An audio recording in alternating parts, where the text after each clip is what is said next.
what's up, everybody, and welcome to the Run Pure Sports Best Ball Show. Today, we're going to be looking at the 2022 early best ball for NFL, and I'm joined by always by Mitch Snyder. Snyder, how you doing? How did everything end up for you in the playoffs?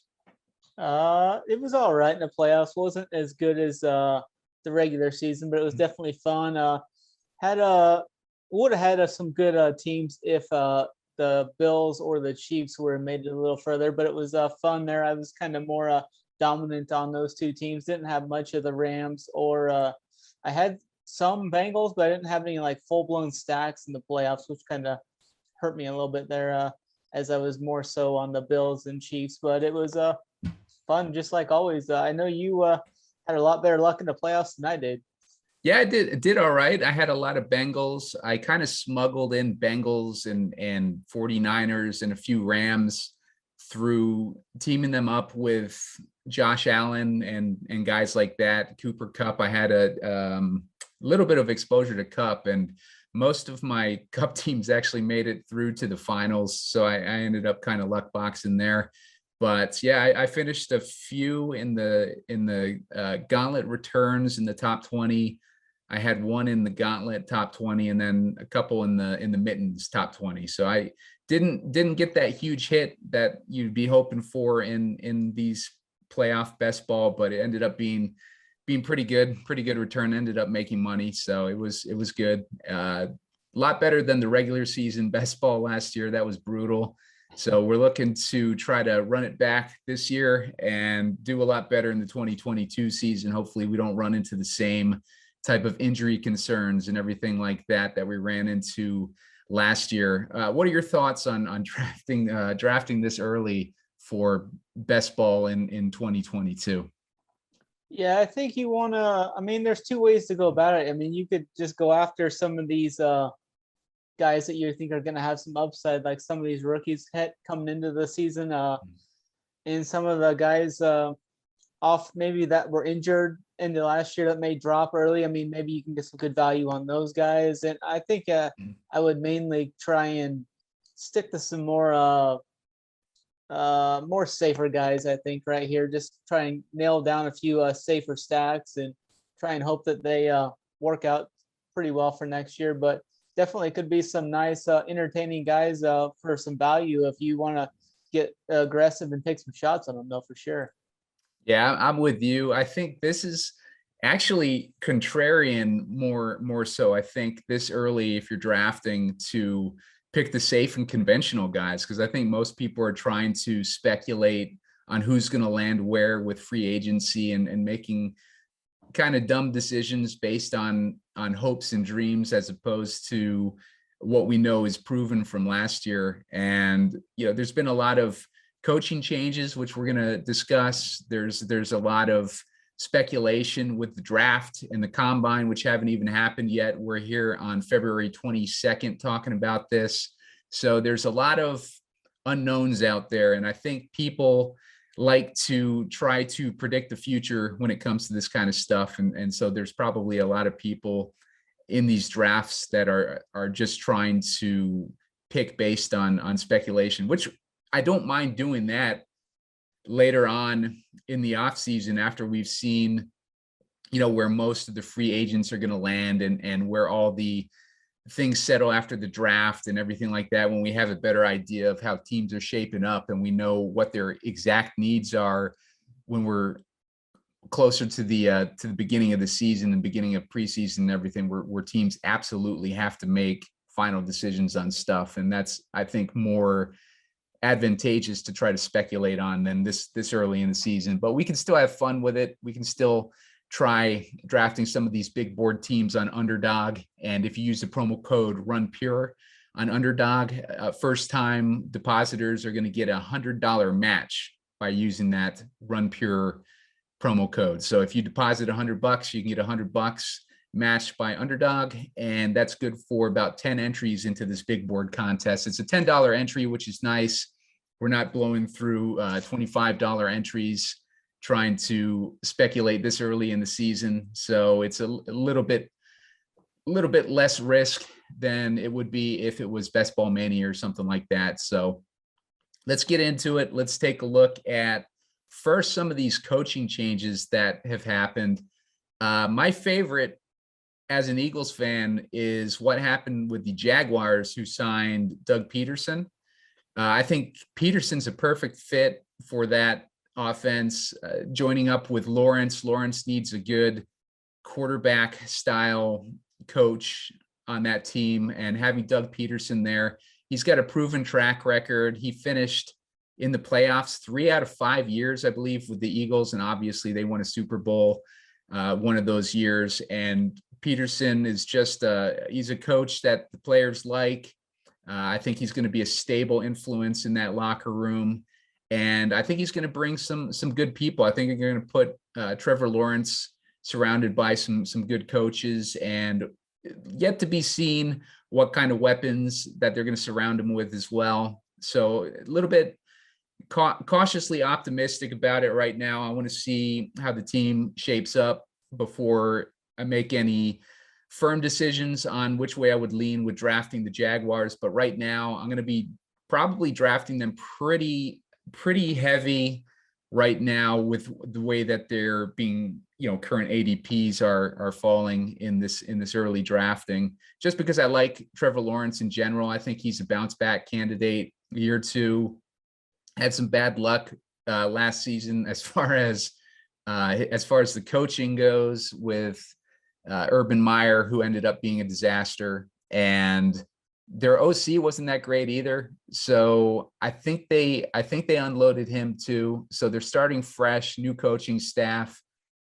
And the only thing that they have remaining is a GM who was a disaster. But, I think they're kind of taking the power out of his hands for just about everything.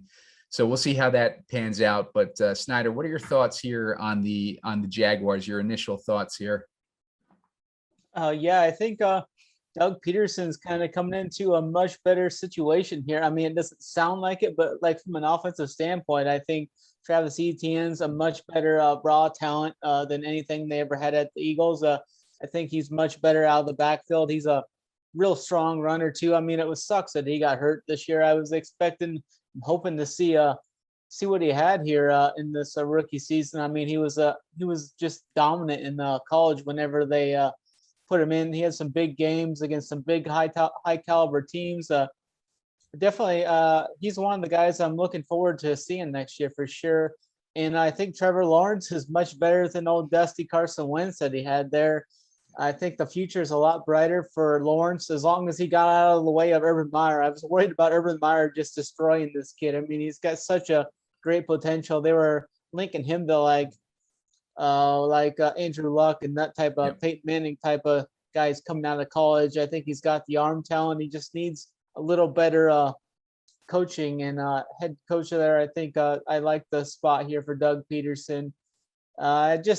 You do kind of worry about the receiving options. I expected more out of Visca Chenault this season. Didn't really see as much as I wanted.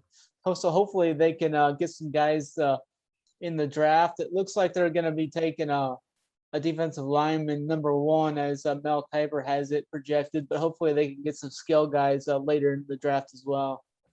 Yeah, I'm with you on that. I drafted a ton of ETN last season. I drafted a ton of Chenault. I was very high on the Jaguars offense last year as well. And I just didn't know enough about Urban Meyer and what a shitty coach he was. Like, he was good on the college level from what I understand, but apparently he's a better recruiter than he is an actual coach. So good to see Doug Peterson joining the Jaguars, and hopefully if we end up running it back with that Jaguars offense this year, it ends up working out in our favor as a change. But the second main coach that I'm excited about joining a team is Brian Dabal, joining the Giants. Offensive coordinator from the Bills, had a lot to do with helping Josh Allen kind of turn things around as a quarterback. His first 2 seasons were kind of shaky, and they basically molded him into a superstar quarterback. Obviously, Josh Allen having more comfort in the NFL at that point was the main reason for that to happen, but he had to have a little bit of help, guidance, and whatnot. And one of the guys that was instrumental in that was Brian Dabal. So excited to see him go to the Giants. Last year, very low on the Giants, called them a dumpster fire. Their coaching was a disaster. They had, what's his face, the former Dallas OC or head coach was the OC in the Giants. I can't even remember his name now. He was so dusty. Yeah, I just wanted to erase him from my mind. Jason Garrett. Jason Garrett. Yeah, man, I remember. See, he's so dusty, man. We've already forgotten about him. But he was a disaster. The head coach was a jackass, and their team was they were fighting each other. They just sucked. They just were awful. And we could tell that going into the season last year, that we could tell they were going to be a disaster. We told people to avoid drafting any Giants, but this season, completely different frame of mind with them. They do have the weapons. That was one thing that I liked about them last year, although I was not going to touch those weapons with their leadership. But this season, I feel differently. I feel like they've made a move in the positive direction. I believe they brought on Wink Martindale as the DC over there as well. So they've made a real effort to surround that team with great coaching leadership. So I think there's a huge potential there. And I like the weapons on the Giants. I don't know if Kenny Golladay is going to be there still. I'm not sure what the free agency status is of him. But we got Saquon Barkley. We got Tony, who I'm really excited about going into year 2. He showed a lot of flashes as a rookie, and I'm looking forward to drafting him heavily. I'll be drafting him heavily now. I'll be drafting him heavily when the Best Ball Mania contests start coming out. I think he's probably one of my favorite second-year breakout candidates.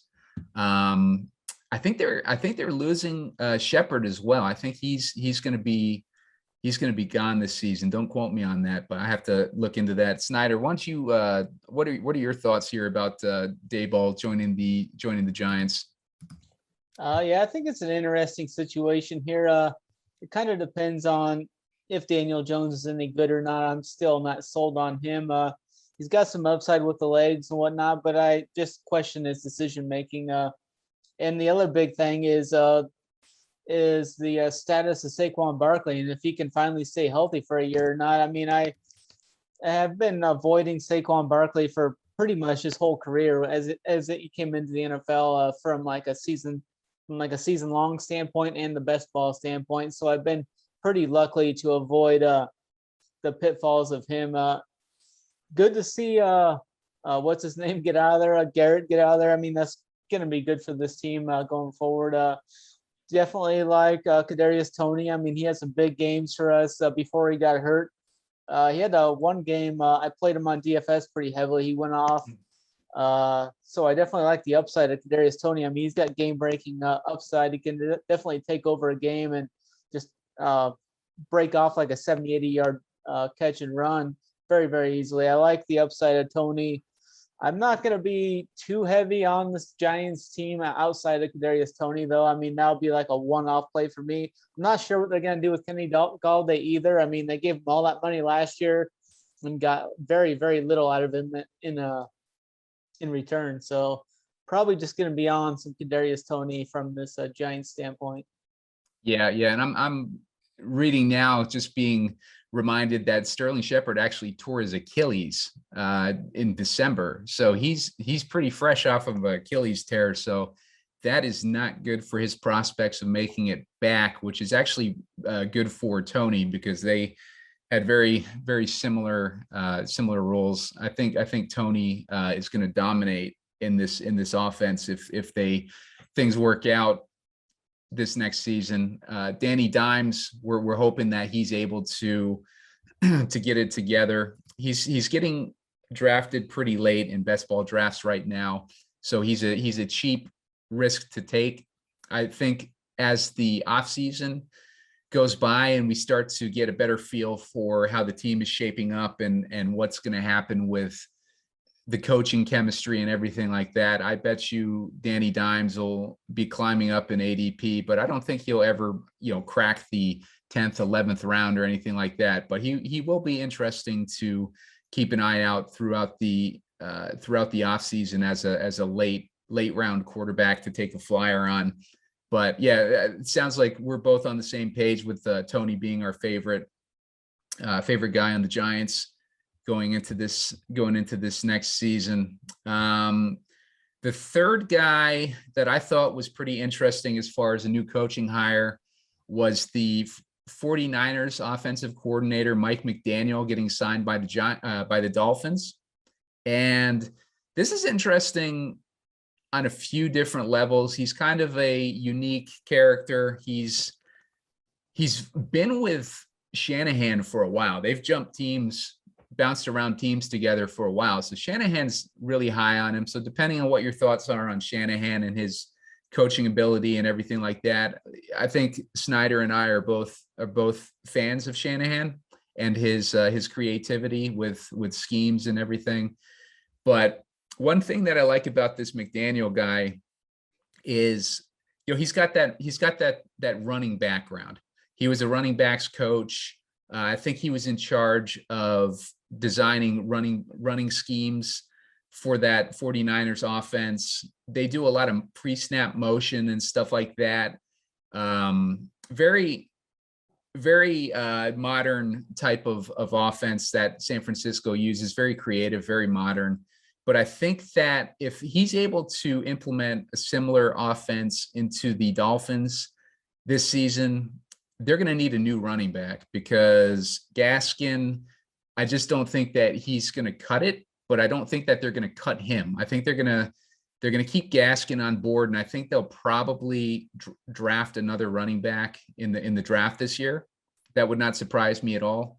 And I think there's going to be some sort of a timeshare there, probably for the running game. So depending on who they draft, that rookie might be worth keeping tabs on throughout the offseason. If he ends up not getting a lot of buzz or whatever, I would be drafting him heavily, probably in those final rounds of the draft, hopefully like super late rounds. Like we got Eli Mitchell last year. We were drafting him in the 18th round for most of the offseason last year. So hopefully we'll get similar situation here with a rookie running back in the Miami offense. I also love Jalen Waddle. I think he had pretty good yak last year, yards after the catch. And as we know, with San Francisco, they specialize in scheming receivers into space so that they're able to get a lot of yards after the catch.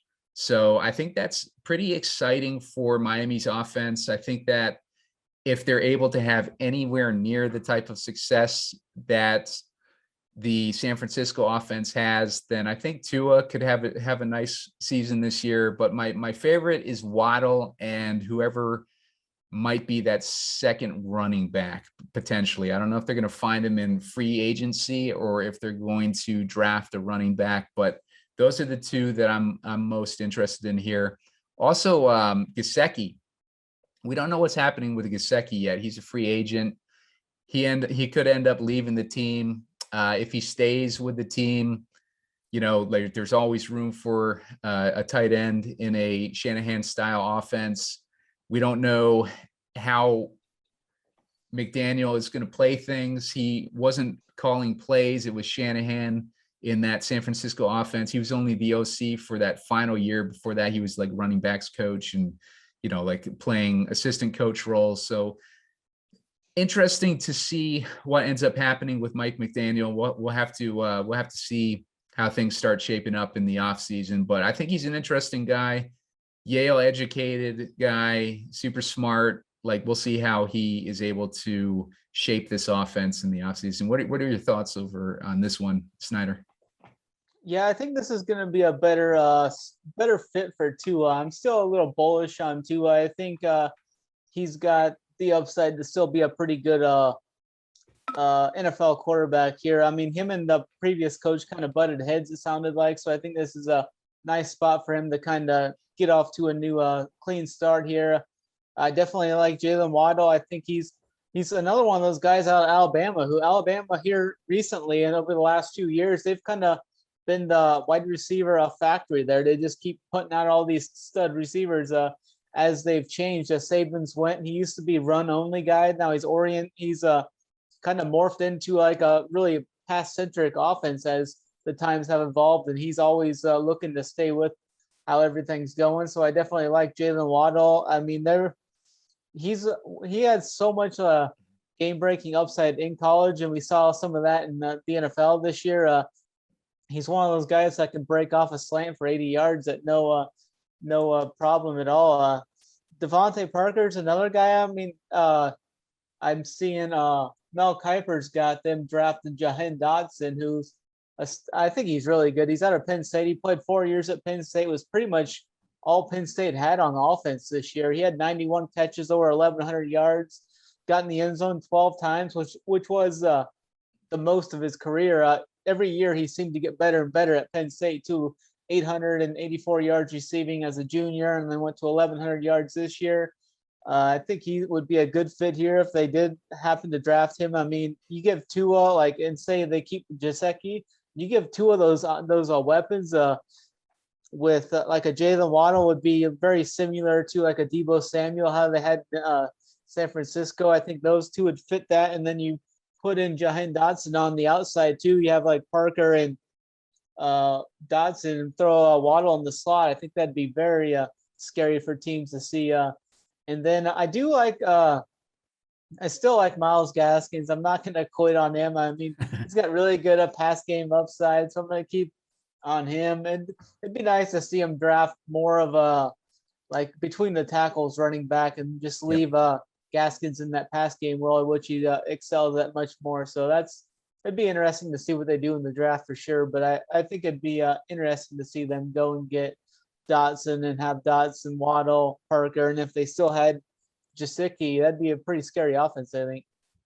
Yeah, it was kind of maddening how Flores would use Gaskin the last couple of years, because Gaskin did show signs of talent, but he was always, put in these timeshares and stuff like that. I don't know if that was a product of the scheme, or if Gaskins was showing, weakness in practices or whatever, but yeah, it was kind of frustrating as a heavy Gaskin drafter, watching what the kind of usage he was getting last year. So yeah, I mean, it's good to have a run oriented coach in this offense. And right now I'm looking at the ADP on Waddle. He's getting drafted 25. That's not as sneaky as I was hoping he'd be, but I've still drafted him in that spot. I was kind of hoping he'd be one of those guys that's going in the, the late third, early fourth round type, like that kind of getting overlooked where Cooper Kupp was last season. But I think Waddle does have top 10 wide receiver upside this season in his second season. He's got that chemistry already with Tua from college as well. So there's a lot of potential with Waddle this year. I'm excited to see what he can do in his second season. The next guy I'm looking at is, let's see, the Broncos. They signed former offensive coordinator Nathaniel Hackett from Green Bay. Obviously, that lit up Denver media with talk that Aaron Rodgers and potentially Devontae Adams would be joining the Broncos. Still remains to be seen what happens with Rodgers. They looked pretty comfortable in Green Bay towards the end. Looked like there was some reconciliation going on. This past weekend came out that him and his fiance have broken up. So Denver media is in a flurry thinking that that's a sign that Rodgers is going to join the Broncos, but we'll see what happens. I wouldn't be surprised if he joins the Broncos. We were kind of hoping for that last season, didn't get it, so who knows what's going to happen. But if he's going to jump to another team, I would not be surprised if the Broncos or somewhere like the Bucks, who have a infrastructure in place, are on the top of his list. Wouldn't make a whole lot of sense for Rodgers going to the AFC if he's looking for a path to get to the Super Bowl, because the AFC is just loaded with quarterbacks and loaded with talent. So it's even in that division, he's got to compete with Patrick Mahomes. So And it's going to be, Herbert. yeah, and Herbert. So it's going to be like rough sledding for him to even make it to the playoffs, much less the Super Bowl. I mean, that's a tough division to be in, much less tough conference. So we'll see where he ends up. Wouldn't be surprised if he sticks in the NFC and ends up on the Bucks or somewhere like that. But still got a long off season. Free agency starts in a couple weeks, so maybe he'll be one of the first people that ends up landing somewhere. But as far as Hackett, not overly excited about him. I don't know. I believe LaFleur was calling plays in Green Bay, and Rodgers was probably, picking any scraps off of that play calling bone. So who knows how much influence Hackett had on that offense. And it was kind of a slow playing offense anyways. So I'm not overly excited about it. I don't know if that is going to be beneficial for guys like Sutton and Jerry Jeudy, but we'll see. I most excited about the running back on Denver. I think he can have a second year. Javonte Williams could have a second year breakout this year. He's probably, I haven't looked too deep into these running backs who I like the most, but he's probably got a top 10 running back potential this season. I like drafting those guys in the second round that I think can be a top 5 value. I did it with Austin Eckler last year. He was going mid to late second round when we first started this in April of last year. And a couple years before that, Christian McCaffrey was a target of mine. He was going same, like late second round, and then he ended up being the top scoring running back, I think of that season. So yeah, so it's my favorite sweet spot to target running backs is where Javonte is going right now, I believe. So he is ADP of 13. So he's going like early second round. So not a huge value there. We'll try and dig up some better values in that. But what are your thoughts on this situation? Yeah, I like this Denver offense really good this year. I mean, it all hinders on the quarterback, though. I definitely don't like Drew Lock. I mean, if they could somehow get Aaron Rodgers in here, I think they're definitely a Super Bowl contender if they can get Rodgers in. I mean, if they can get Rodgers and Adams, I think I would put them as a maybe top 3 even Super Bowl contender. I really like Jerry Jeudy. If you get Jerry Jeudy, Cortland Sutton, and Devontae Adams on the same field with Aaron Rodgers throwing them the ball, and then the Broncos have my favorite second-year player in their backfield. I think Javonte Williams is an absolute stud, and he had over 900 yards rushing this year, and he only averaged like 11 or 12 attempts a game, which is kind of hurtful to see. They just wouldn't turn him loose. So I think they're going to get rid of old dusty Melvin Gordon this year and give the reins to Javonte Foley. I mean, if they can give him 15 to 20 carries a game, I think he's got some huge upside here. He was really good in the pass game too, caught 43 of his 53 targets, so he's definitely got good hands out of the backfield. So I'm really high on Javonte Williams going into next year.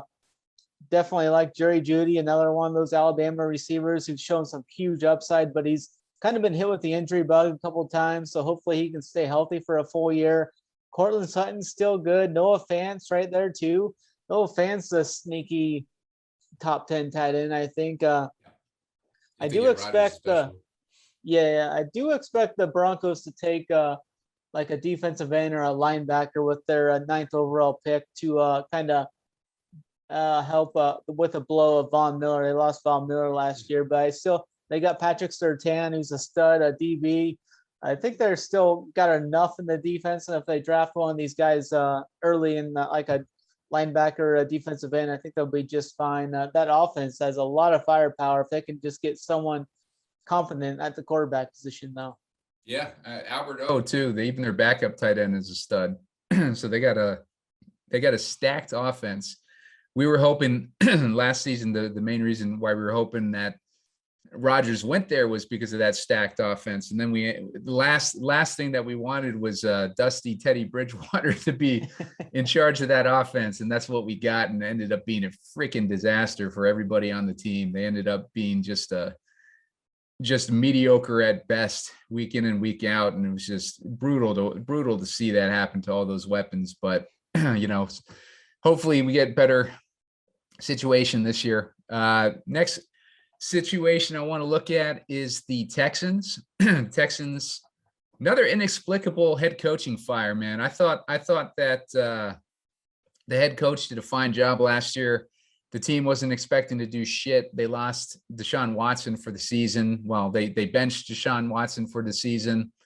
So I really thought for sure that team would be lucky to pull off a game, but they stayed competitive in a lot of games. They almost beat the Patriots. They beat a few good teams throughout the season, definitely overperformed, and they ended up firing the head coach, which made zero sense to me. If they're, trying to do a rebuild or whatever, just keep that coach, give him another season, see what he does, Instead, they inexplicably fired him. They went on a coaching search where they were interviewing Josh McCown, among others. And I don't hate the idea of Josh McCown. It's outside the box. We don't know what they know as far as his ability to connect with players and coach people and motivate people. But they ended up with Lovie Smith, who's a former DC for the Texans. He got promoted from DC to head coach, former head coach of the Bears. He took them to a Super Bowl with Rex Grossman. So you can tell that he definitely has some talent, some motivation there with Lovie Smith. You don't take a quarterback like Rex Grossman to the freaking Super Bowl unless you know what you're doing at head coach. And he had some good years in Chicago, ended up getting fired for whatever reason. And he's just been kind of floating around, and he ended up on the Texans as a defensive coordinator. I don't hate the coach. I like his background. I like that he's been able to orchestrate a Super Bowl run with like we were saying, Rex Grossman type of quarterback. I saw a lot of potential with the Texans quarterback last season. People weren't expecting much out of him. I can't even remember his name, but he did really well. He was a rookie. And I think, he's got some potential as a second year player as well. Only thing, Lovey being a defensive minded quarterback could be one of those conservative offenses. I don't know if Brandon Cooks is going to be there. We don't know if Deshaun Watson is going to end up starting for the Texans. He might be happy with the coaching move there. So, we don't know what's going to happen in this situation. It's a lot of speculation there with the Texans. I think that if Deshaun Watson ends up as the starting quarterback, if they don't trade him or bench him again for the season, then there's a lot of potential with this team. Watson has an ability to steer them towards wins, and then the defense will probably be pretty decent this year. I don't think they were horrible last year. But they could definitely improve, obviously. So let's see where that goes in the off season, but it's not a bad coaching move for the Texans. What are your thoughts on Lovie Smith here? We're gonna kind of disagree here. I don't have any upside or any want to. I don't like Lovie Smith. I mean, he did a horrible job at Illinois. He did have that really good defense that one year, that elite defense. I think they had who was that returner that had a bunch of returns for touchdowns too? Was it Hester? Yeah, Devin Hester. Yeah. I'm not going to be any. I mean, I look at this Texans roster too, their depth chart, and it's just full of dust balls. I mean, really don't want much to do at all with these guys. I mean, there was a report coming out that like the Texans were paying that guy to lose games. Yeah. He wouldn't lose, and that's kind of why he might have gotten I fired. think that was Flores. I think that was Flores. Oh, was it? Yeah.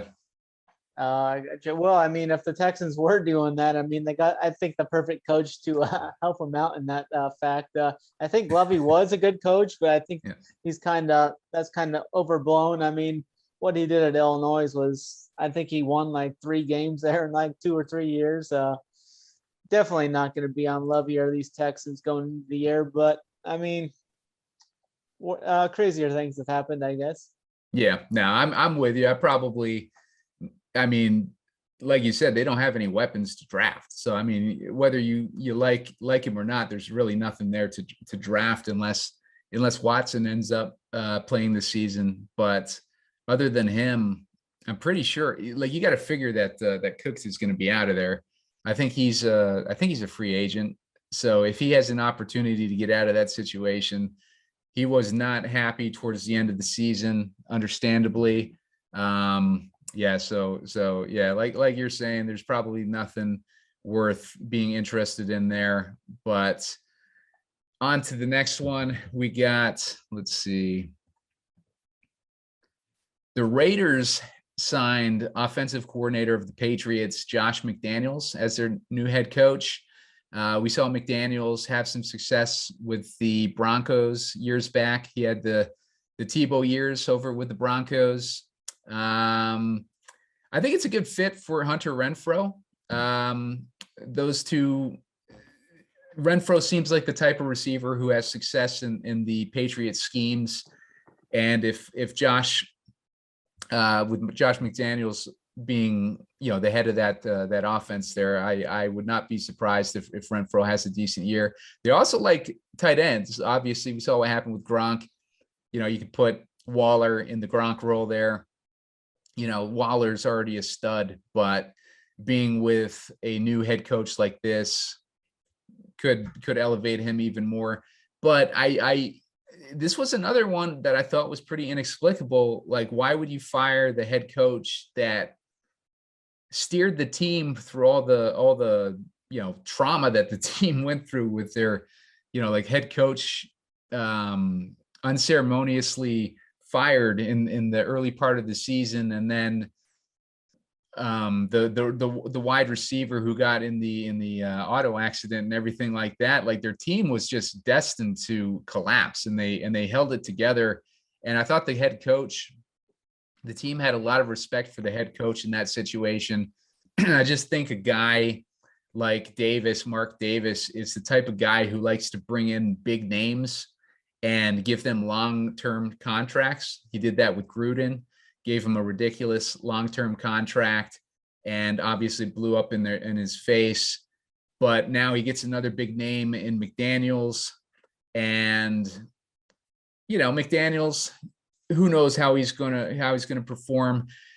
Bill Belichick's assistants don't have a huge track record of success in head coaching in the NFL.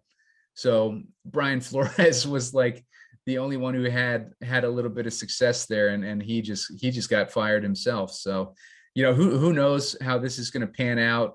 We'll see what happens with the Raiders this year. But Renfrow is probably the guy I'd be most excited about in a McDaniels offense. But what are your thoughts on that, Snyder?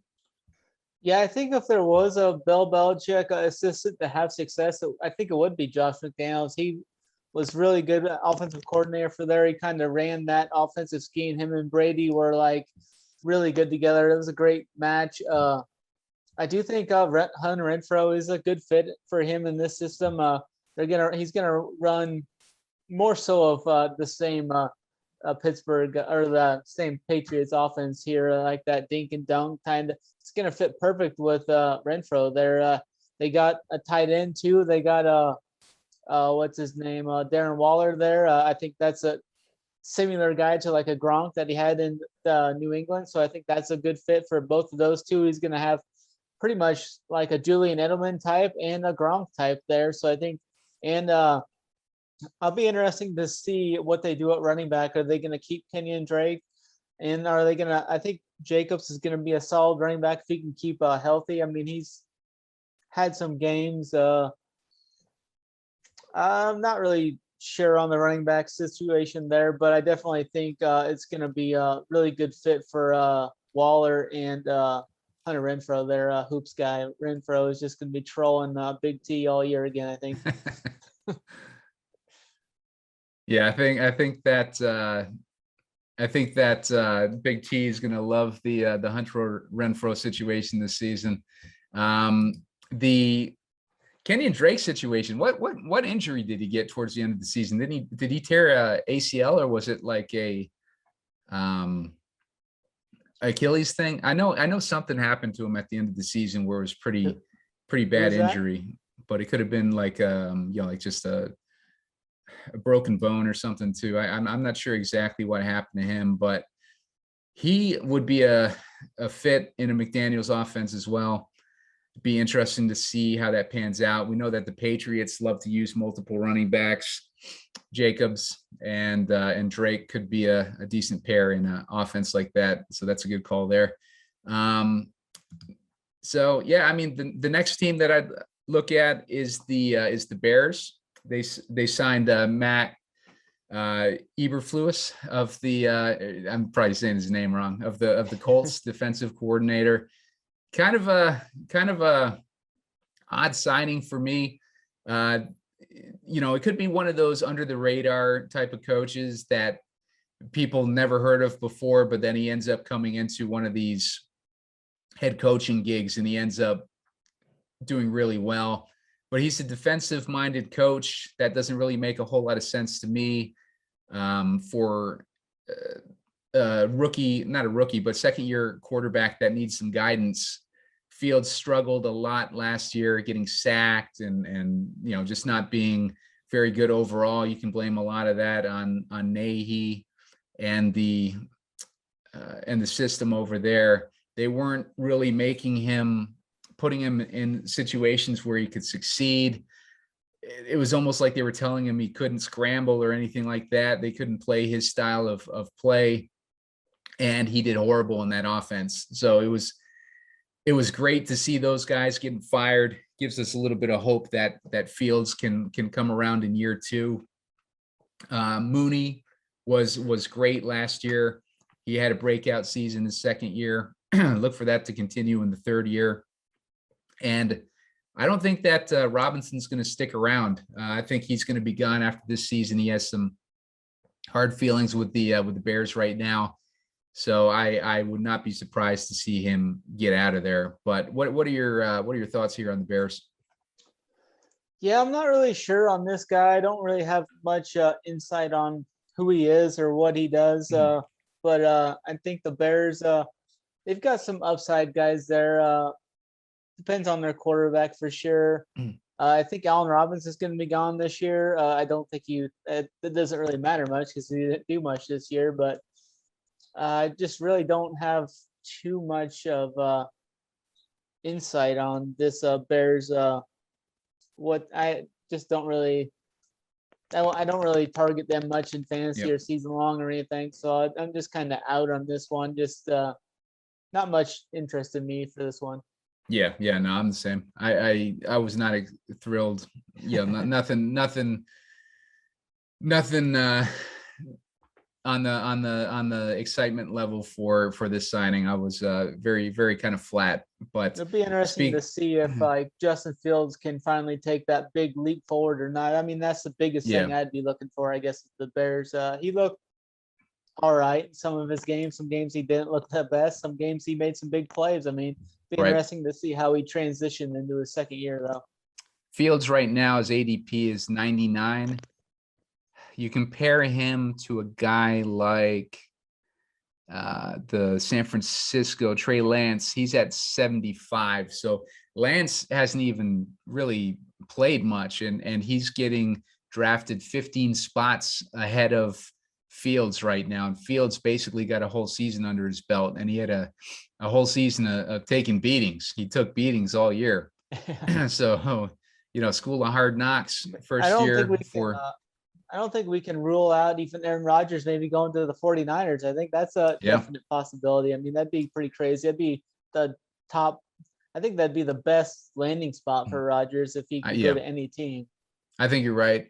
I think the only problem there would be how would he get along with Shanahan? Because they both like to be in control, and there could be a lot of butting heads and stuff like that, which could end up, not working out so great.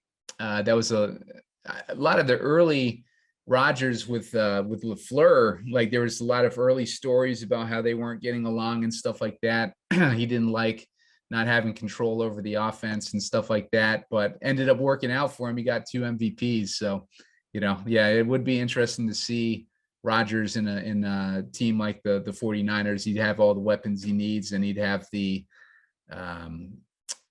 coaching minds that he needs. So it'd be a good situation, but not sure how the personalities there would get along there. The last team to look at, speaking of uninteresting coaches, we have Dennis Allen of the Saints going from defensive coordinator, getting promoted to head coach. Saints are bad, man. They got nothing. Michael Thomas is coming back, but who's to say that he's even going to stick with the team? You got Alvin Kamara, that's about it. But what's he going to do with a dusty offense? Nothing exciting about the Saints right now. We're going to have to see how things pan out in the offseason. Are they able to get any free agent acquisitions? What happens in the draft? Everything. But right now, they're just a scrap heap. I'm not interested in the Saints at all. I would be more interested if Peyton was still there. But as Snyder was talking about before the show, he cut and run as soon as he had the opportunity, seeing that dust ball of a team that he'd be in control of. So he's taken at least a year off. We'll see if he ends up coming back to the NFL. But he cut and run, ran as quickly as he could this offseason to get out of that situation. They just buried themselves in cap headaches. So what's your take on the Saints here? Yeah, it'll be interesting to see what they do at quarterback. Are they going to bring Taysom Hill back, or are they going to bring Jameis Winston back too? They got Taysom. They paid Taysom a boatload of money to basically just run the ball in wildcat formation at times. Alvin Kamara, what's going to happen to him with his little Las Vegas blunder, whatever happened there? He got arrested. It'll be interesting to see there. And then Michael Thomas too. Is Michael Thomas going to come back to the Saints, or what's his plan? I mean, he's kind of been ducking the Saints the last 2 years, I kind of think, with his injuries or being fake injured or whatever has been transpired there. And I don't think he wants to really play with Taysom Hill. I think he's made that pretty well known. So definitely going to be interesting to see what goes on from that front. But yeah, I think this is another spot maybe we just look to avoid, I think, all in all as well. Yeah, I'm with you on that. Nothing exciting there. In general, like coach moves like this, the coaches that we've been talking about, they're more of an interesting topic to talk about. We don't know how things are going to pan out when they join these new teams. So don't put too much weight into it. It's just exciting to kind of speculate on and see how things pan out. Some coaches will make a big difference on a team. Other coaches, they don't live up to any sort of hype or anything like that. But now that we've looked at that, just a reminder to use the promo code RunPure. Sign up for a new Underdog account today. You use RunPure and you're going to get $100 deposit match.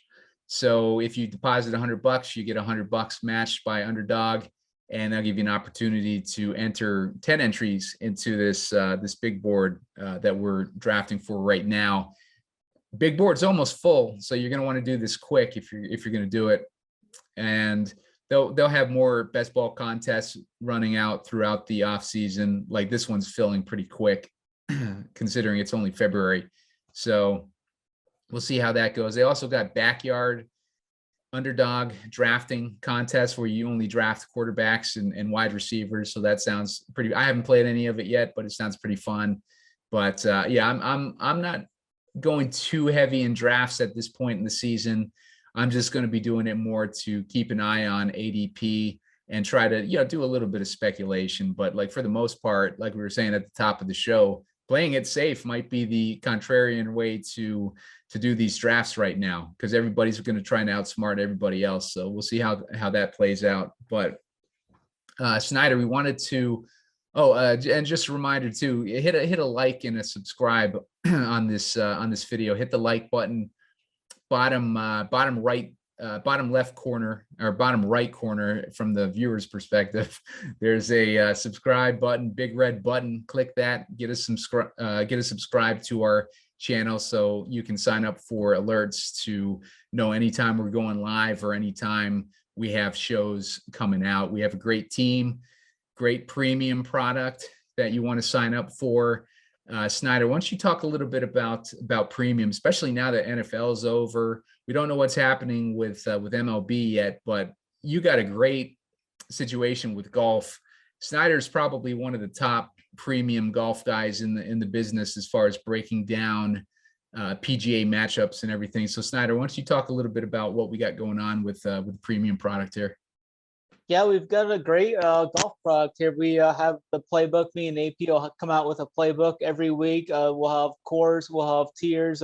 The tiers will break down our top 2 plays from every price range. I think there's 5 or 6 of us on the tiers page, and then there's 4 or 5 of us each give our core plays out for PGA every week. The Tuesday show we do for PGA, that's free on YouTube, and then we'll have a second additional premium show for the PGA show on Wednesday nights, which has been really good. We also, me and JJ from the bedside and Mangone and Uncle T throw in more so a golf betting show as well. That's usually on Tuesday nights or Wednesday nights. We're kind of still mixing around the date, just whichever works the best for all 3 or 4 of us. So that's been really fun. We started that last year and it was a success. And we recently, last week, started doing some Showdown shows too.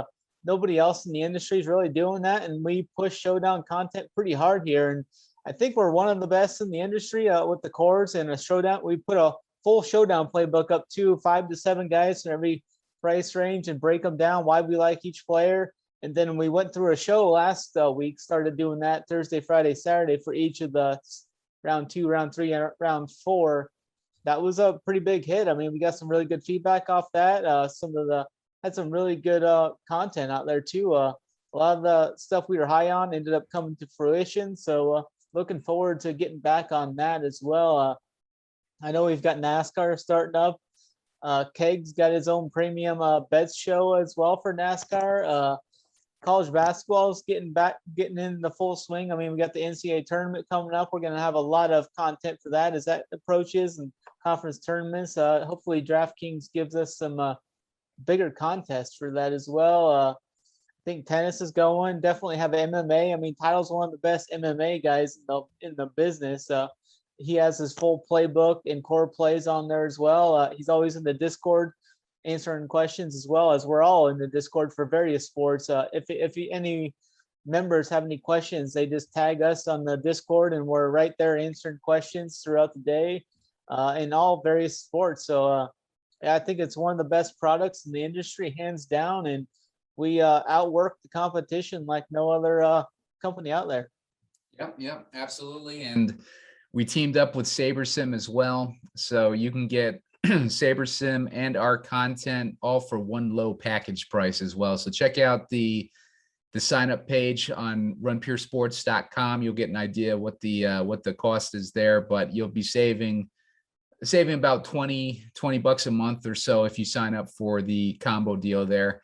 And you'll always keep an eye out on our shows and whatnot. Every once in a while, we're offering discount codes and stuff like that for first month signups and whatnot. So always keep an eye out for those deals if you haven't signed up already. But yeah, go ahead and check it out. You're getting a big enough discount as it is by doing a combo deal with Run Pure Sports and SaberSim. So check out our sign up page for that. Snyder, let's get into the rookie class a little bit here. We got the draft coming up pretty soon. I believe it's in April. We got the combine coming up in a couple weeks.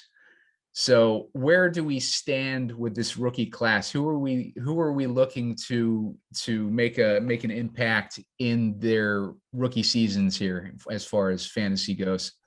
The top two running backs I'd be looking at coming out is going to be Breece Hall from Iowa State. There is some concern with Breece Hall, though I really worry about his durability and how long he'll be able to last in the NFL. But I think early on is going to be the best time to target him. He had over 700 carries in 3 years at Iowa State, but I mean, he was unreal there. I mean, he had dang near 4,000 yards in 3 years, 1,500 yards his last 2 years on the ground. Averaged over 5.5 yards a carry. I think he's one of the guys. And Kenneth Walker was a guy from Michigan State, had some big games this year. Another high volume guy. Kind of worry about these high volume guys coming out of college, as they don't seem to last as long in the NFL. Their shelf life isn't as long. We got some really good receivers though coming out as well. I mean, there's a couple more out of Alabama that's going to be coming out.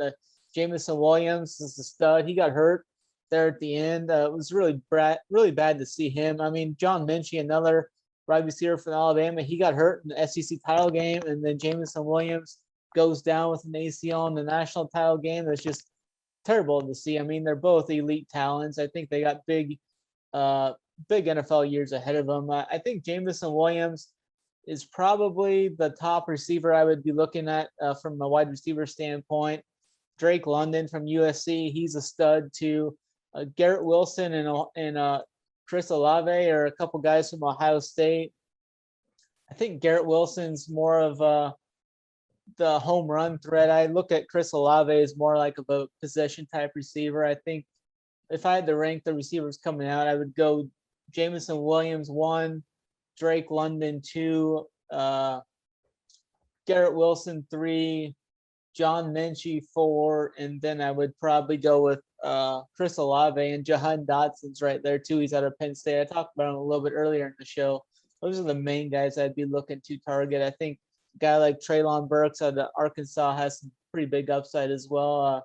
I don't see any guys in this like huge talents. Like I had Jamar Chase last year. I said he was going to be like the best receiver I'd seen come out of college since Julio Jones. I don't see any of that type of premier talent, but I think there's going to be some good overall mix of talent. I'm not really sold on any of these quarterbacks coming out. I don't have much interest in any of those guys like Kenny Pickett. And I think Kenny Pickett's projected to be the first quarterback taken overall, and Steelers, not right? really sold on him. Yeah. You think he's going to go to the Steelers? I think that's a definite possibility. I've seen about 3 or 4 different landing areas for a lot of these different quarterbacks. So it'll just be interesting to see if any of them like get crazy and get like hungry or something.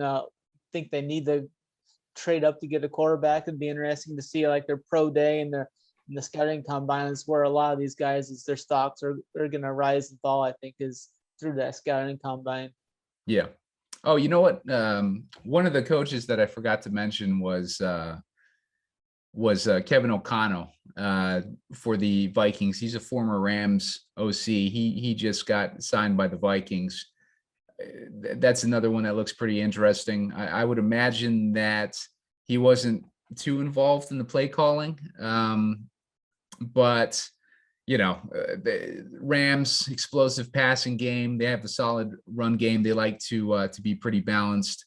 I think a big question there is, are they going to retain Cousins? I think it makes sense to retain Cousins. He had a super efficient season last year. Him and Jefferson have good chemistry. Why would you break that up? They were only losing because their coach was a jackass last year and he was playing to lose. They would take big leads and then they would try to run the ball until the other team caught up inexplicably instead of keeping their foot on the gas when they were perfectly capable of doing that. But any coaching change on the Vikings is a good coaching change. And the fact that they got an offensive-minded coach in there is a good thing. Zimmer, what a jackass, dude. Like, how many yards did Jefferson need in that fourth quarter? He needed like 20 yards or something to break a record. Jefferson was super high in that record. Zimmer ends up kneeling it at the end and running the timeout with the running backs instead of giving the guy a chance to break the record. And like, what kind of message you sending to your players when you do something like that. It's like the game's meaningless.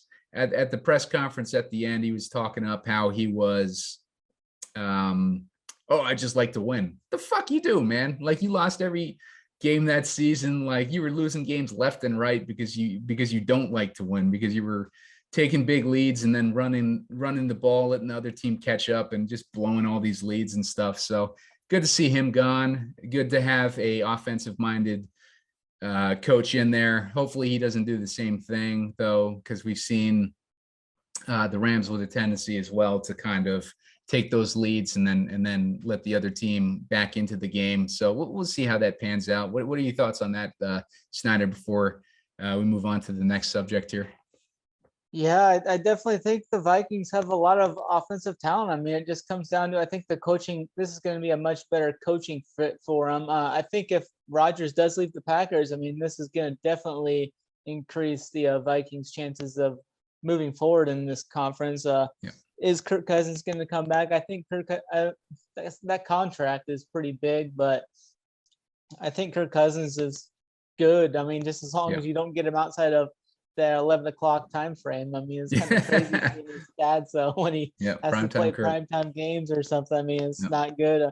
Justin Jefferson's an absolute beast out there. I think he's definitely a top 3 receiver in this league going forward. I think he's only going to get better in year 3. So definitely high on him. Dalvin Cook, hopefully he can keep up and not get injured again. They got Alexander Madison there too, who's just as good, I think. So they got a 1-2 punch that's really good. I definitely like Justin Jefferson. And who was that rookie? Who was that rookie last year? Ikini he had like hyphen last name. Marset Smith or something like that. Yeah, there you go. Like he showed a little bit of flash in his rookie year. Nothing spectacular. He didn't really have any huge impact. But if Thielen's gone, you get guys like Osborne and that rookie like opportunities to have some breakout. But you got any thoughts on that rookie? I know you're probably more familiar with him than I would be. I don't have too much. Didn't know him much coming out of college. I think he's got upside though in this offense for sure. It's definitely Justin Jefferson's going to be taking more heat off of the secondaries. They're going to be keying in on him. I think he's a guy that could slide in there and do pretty well. I'm not sure have you heard of what's going on with Adam Thielen? What's his outlook? I think I wouldn't be surprised if he's cut. Like he had that injury that took him out of their final game there. So I don't really know what his what his current situation is, but I wouldn't be surprised if they unloaded him, like just based on like new coaches coming in. They got a new GM. The GM is really smart. He's a analytics minded guy. We've seen that before with the Vikings. They've had a pretty good record of bringing in these analytics minded guys. But yeah, I mean, I'm excited to see what they do. Let's look up. They still have D Westbrook there too. I was pretty high on him coming out of college, and he never really came to what I thought he was going to be. So, but he's got a lot of talent there. I think he's got some upside here if he can be put in the right situation. Yeah. I'm looking up Adam Thielen right now. I see Adam Thielen foreshadows tough roster decisions upcoming as a headline. So, I mean, just based on that, it sounds like there's no guarantee that he's going to be around this season. So like, I don't know if you like him in another offense. I don't know, like, cause he's such a good fit in that offense. He's got that good chemistry with Cousins and everything, but if the team decides, they gotta unload some of the older players. Adam Thielen looks like he's a guy that could be moving to a different team. Yeah, I think he's kind of ran his course here. Good. Yeah. I mean, he was good throughout the last 2, 3, 4 years. I mean, he had some pretty big consistent years. Definitely like Justin Jefferson going forward though in this spot. Yeah, for sure. So yeah, so we've covered that. We covered the rookies. There was one thing like Burks, Treylon Burks seems to be the guy who's getting drafted the highest right now. I've heard him get a decent amount of buzz in other podcasts and stuff like that as well. I thought it was interesting that he was kind of one of the last guys on your list there of top players. Is there any particular reason for that, or is that just off the top of your head there? Yeah, I just think the other guys are better. I mean, Treylon Burks has got some pretty big upside. I mean, he averaged right around 16 yards a catch in college. He's got the game-breaking speed. He's 6'3". I mean, he's got a big frame. I just think the other guys are a little bit better, but the other guys were in better situations, though, too, I guess, as well. So Treylon Burks, it'll be interesting to see him coming out. I think he's definitely bigger than the other receivers I was talking about. So I think he's up there for sure in that top 5 to 7 receivers coming out. Gotcha. Cool. So what do you think, man? Do you want to try to get in one of these drafts? Yeah, we can if you want. Yeah. Let's see. So this big board one is how many rounds? Oh, they made it 20 rounds this year. So this is a 20 round one. Let's see how much the backyard one is. We've been going for about an hour here, so maybe we go with backyard this week, and then we try to hit a normal one next time. Let's see. Go to lobby real quick. Let's see. Do they still have backyard? I don't think they have that up. I'm not seeing it. Yeah, it looks like it looks like it might have filled already. If it did, it filled quick because they just put that up the other day. All right. Well, let's jump into a big board here. Okay. Yeah.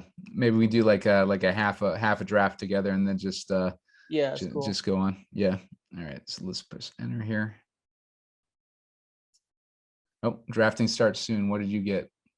Mine's spinning. Dude, how does this happen like 3 times in a row with us?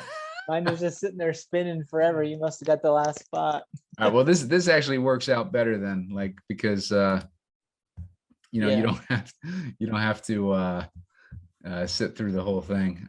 Let's see. Draft starts in 3 seconds. I'm basically pick number 4. Let's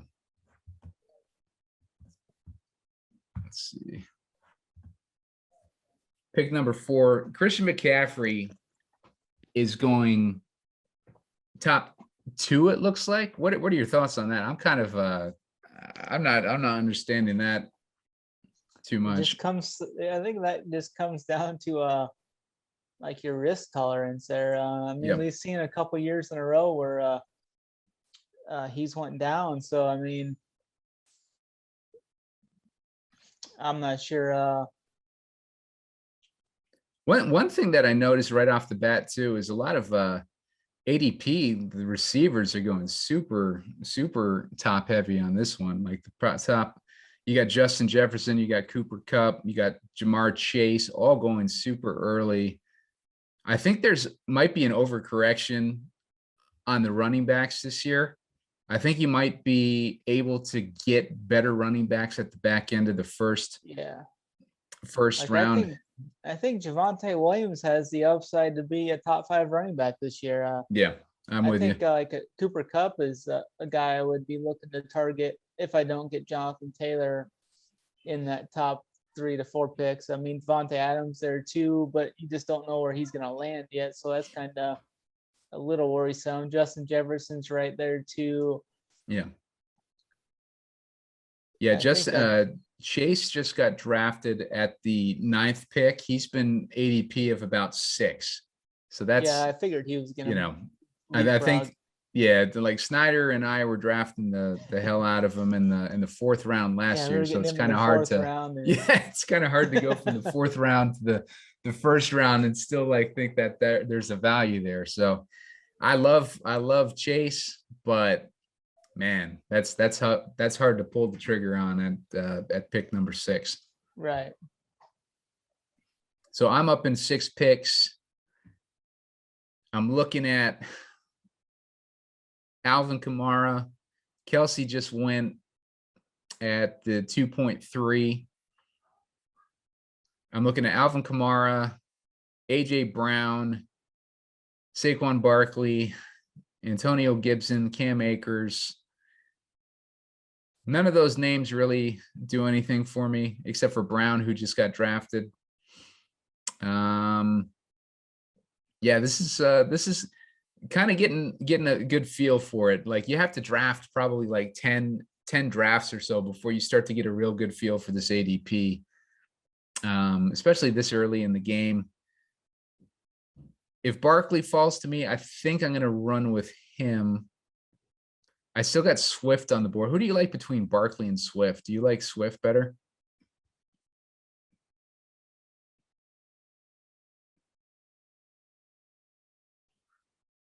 I think you're on mute, Snyder. Is Javonte Williams there? No, he got taken early. Yeah. I would have grabbed him for sure. Yeah, I mean, I'd be looking at. I think Barkley's a good value there. Yeah, I think you're right. I'm going with Barkley. I just think that I think the Giants have a turnaround this year. People, the case against Barkley could be, well, the Bills didn't really use running backs too much, but at the same time, it's like we're talking about Barkley versus Singletary, and we're talking about Josh Allen versus Danny Dimes. So it's a completely different situation. I would not be surprised if Barkley has a decent year this year. I think a guy that's going to get overlooked is my guy from the Ravens, J.K. Dobbins. I was expecting him to have a huge year. He got hurt. I mean, he got hurt early enough where he should be 100% fully healthy coming into even in the summer workouts and such. So I definitely think he's going to – I'm looking at him here. He's 15th, 16th running back overall, it looks like. Yeah. So, yeah, I like him definitely going in. So I just took T. Higgins as my third round pick. Got him at pick 28. I like the value there as opposed to Chase, as we saw last season. Him and Chase were kind of taking turns with huge spike weeks throughout the season. So don't be surprised if you see Chase getting a lot more coverage this year as well. A lot of tape on him now, although I don't think that's going to negatively affect him too much. The dude's a stud. He was making game-changing plays in double coverage against some of the best cornerbacks in the league. So he definitely is not someone I'd be shying away from matchups too much, but at the same time, T. Higgins, I think, is going to still be a stud, and he's going to be able to take advantage of a lot of single coverage probably this season. Yeah, for sure. Up in about 12 picks, we're looking at the wraparound of the. Go yet? What's that? Did Mark Andrews get drafted yet? Yeah, he got drafted pretty early, actually. He went in the second round, I think. Cam Akers just went at the bottom of the third round. I don't hate the value there, but I'm not particularly interested in Cam Akers. He's had like one game of 100 yards. I don't know if that's definitely be on Dobbins over him, I think. Yeah, Dobbins is still available. I've got 2 running backs already. I don't mind the robust running back draft in this one because people are going wide receiver heavy right now, and I'm just going to kind of pivot off of that and maybe score some rookie wide receivers or something. You know, I got T. Higgins as my anchor. I don't hate that. Ridley is still on the board. Oh, sorry. What was that, Snyder? You can get Burrow here probably in a few rounds too. Yeah. Get a Burrow, Higgins, maybe a Tyler Boyd or something going there. Yeah. Calvin Ridley just went in the 4th round. Not overly enthusiastic about Ridley. He left early in the season last year with the mental health issues, but before that, he was just playing awful anyways. All right. So, yeah, J.K. Dobbins, man. I'm going to go with Dobbins. There you go. Yeah, gonna pull the trigger in Dobbins here and go with I wonder what happens with Mike Williams this offseason. Or is he going to come back to the Chargers? He's a free agent this year. It'll be interesting to see where he lands if they don't bring him back.